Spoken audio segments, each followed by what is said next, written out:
बहू, अगर तुम्हें मुझसे इतनी ही प्रॉब्लम है तो शादी क्यों की? मुझे आपसे नहीं, बस उस फोटो से प्रॉब्लम है जो आपने सोशल मीडिया पर अपलोड किए। अरे इतनी सी बात और इतना ज्यादा ओवर रिएक्ट? ये इतनी सी नहीं, मेरी करियर की बात है। मैं मॉडल हूँ और मेरी इंडस्ट्री में कोई भी एक शादीशुदा मॉडल के साथ काम करना नहीं चाहता, इसीलिए अभी के अभी उन फोटो को डिलीट करो। नैना के गुस्से में ऐसा बोलने पर रोहित सोशल मीडिया से अपनी और नैना की सारी फोटो डिलीट कर देता है। नैना एक मॉडल है जिसकी शादी रोहित से होती है, पर उसे हमेशा हर चीज से पहले सिर्फ मॉडलिंग ही दिखाई देती है, इसीलिए वो इसके आगे अपनी शादी को भी कोई इम्पोर्टेंस नहीं देती। एक रात नैना तैयार होकर कमरे से बाहर निकलती है। अरे इतनी रात को ऐसे तैयार होकर कहाँ जा रही हो? Night club. बहू, इस तरह रात भर घर की बहू का बाहर रहना सही नहीं है। ओ प्लीज, ये छोटी थिंकिंग आप अपने पास ही रखें। मेरे प्रोफेशन में night club and parties normal है। ऐसा बोलकर नैना घर से बाहर निकल जाती है और रात भर पार्टी करने के बाद अगली सुबह घर वापस आती है, जहां उसकी सास सुबह सुबह घर की सफाई कर रही होती है। ओहो मम्मी, आप तो बहुत जल्दी उठ जाती है। चलो अच्छा है, मैं चली सोने। जब पूरी दुनिया के उठने का समय है तब तुम्हें सोना है, भला ये भी कोई घर वापस आने का समय है? Not again, mom. मैं आप और आपकी इन बातों से टायर्ड हो गई हूँ। अगर आपको ये सब सहन नहीं करना था तो रोहित की शादी एक मॉडल की बजाय किसी साधारण लड़की से करानी थी ना। सास को ये सब बोलकर नैना सोने चली जाती है, जिसके बाद वो सीधा शाम को कमरे से बाहर निकलती है तो देखती है कि उसकी सास और रोहित बैठे बैठे खाना खा रहे हैं। नैना भी उन्हीं के साथ डाइनिंग टेबल पर जाकर बैठ जाती है, जहां सारा तेल वाला खाना देखकर वो गुस्से में भड़क जाती है। ये सब क्या है मॉम? आपको पता है ना कि मैं एक मॉडल हूँ और मुझे अपना फिगर मेंटेन करने के लिए हेल्दी फूड ही खाना होता है, नॉट लाइक यू। फिर भी आपने सारे खाने में तेल ही तेल भर दिया। बस नैना, बिल्कुल चुप।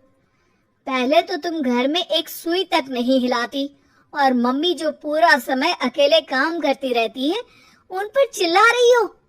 इतनी दिक्कत है तो खुद ही खाना क्यों नहीं बना लेती? पर बनाओगी कैसे? तुम्हें तो मॉडलिंग, पार्टी और सेल्फी के अलावा और कुछ आता ही नहीं ना। मेरे भैया भाभी ने मुझे आज तक किसी काम के लिए नहीं बोला। मैंने जब जो मांगा वो मिला और इन्हें देखो, खाने के नाम पर कितनी बातें सुना दी। बस बहुत हुआ, मुझे अब यहाँ नहीं रहना। नैना गुस्से में तुनकते हुए बैग पैक करके घर छोड़कर अपने भैया के घर पहुंच जाती है, जहां उसकी भाभी खुशी से नैना का स्वागत करती है। अरे क्या बात है नैना, ना कोई खबर ना रोहित साथ में, अचानक कैसे आना हुआ? मैं तो उस घर को हमेशा के लिए छोड़ आई, दोबारा कभी वहां वापस नहीं जाऊंगी।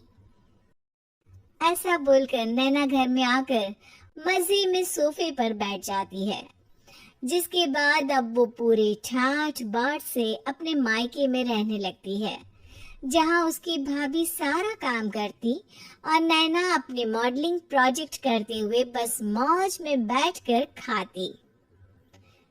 नैना, आखिर बताओ तो सही कि तुम्हारे ससुराल में ऐसा क्या हुआ जो तुम्हें घर छोड़ना पड़ा?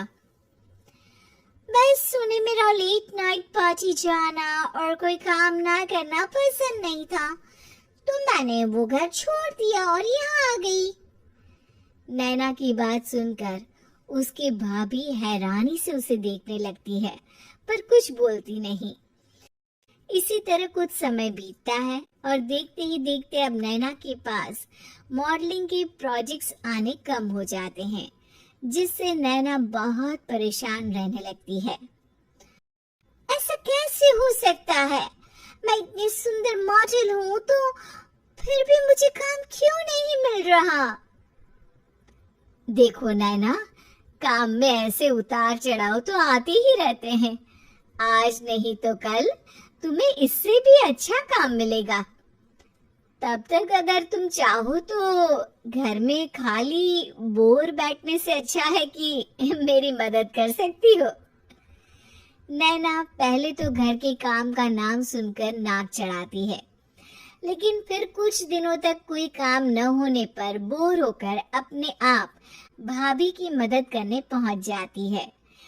इसी तरह धीरे धीरे उसकी भाभी नैना को घर का काम करने के साथ सारा खाना बनाना भी सिखा देती है। एक रात नैना और उसके भैया भाभी साथ बैठकर डिनर कर रहे होते हैं। पता है, आज का सारा खाना नैना ने बनाया है। मैंने तो बस आज थोड़ी सी ही मदद की है। मानना पड़ेगा नैना, खाना तो बहुत स्वादिष्ट है। आखिर मेरी बहन मल्टी टैलेंटेड जो है, मॉडलिंग और घर दोनों एक साथ बखूबी संभाल सकती है। और फिर जब मदद करने के लिए घर में कोई दूसरा इंसान भी हो तो फिर दिक्कत है क्या? मेरी बहन चाहे तो उसके लिए कुछ भी इम्पॉसिबल नहीं है। भैया की बात सुनकर नैना को अपनी सास और रोहित की याद आ जाती है। भैया, मम्मी और रोहित ने कभी मुझे मॉडलिंग करने से रोका नहीं। वो तो हमेशा हर चीज अकेले संभालते आए हैं और मैं हर काम खराब करती रही। मम्मी पूरा घर अकेली संभालती है और मुझसे बस थोड़ी मदद की उम्मीद करती है, पर उसकी जगह मैं उन्हें उल्टा बोलती रही। गलती मेरी है भैया, मुझे अपने ससुराल वापस जाना चाहिए। जानकर खुशी हुई बहना कि अब मेरी छोटी सी बहन समझदार भी हो गई है। इसके बाद नैना अपने ससुराल वापस आकर रोहित और अपनी सास से माफी मांगती है और बाद में खुशी खुशी अपना मॉडलिंग और घर संभालते हुए ससुराल में रहने लगती है।